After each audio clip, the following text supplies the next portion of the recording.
Good question. Some of it, as I think about that, is being active in organizations that where people are, with shared interests are coming together and being willing to step up and volunteer. You may already be doing, not take on so much that you have too many roles, but people who show up in a volunteer situation and are competent and capable, then people know them and they know people, and you can broker things like making it possible for someone to give a talk, that wants more visibility, or being able to set up some kind of an event at a possible lender organization, so that all the kind of related people can come. I found that really, long term. I mean, not only getting to know people and having it work out as a win-win situation, but also then having people that I am in touch with all over the world. So even if I go anywhere, I have people to see, things to do.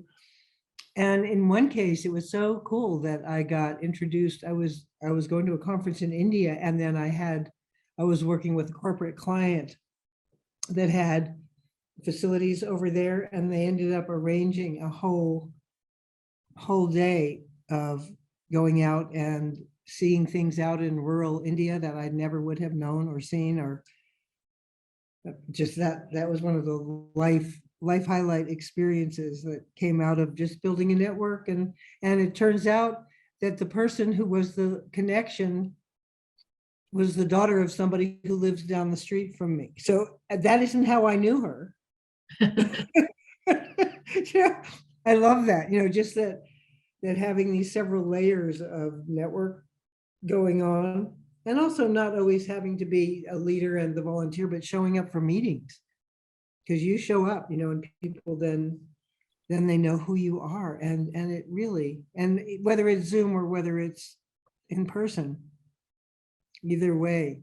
Yesterday I was part of a networking meeting that from my college, and then it's gotten some incredible people because it's Harvard, and so there was this mental health network of people, and a classmate of mine suggested I attend. I wouldn't have been there had she not suggested it.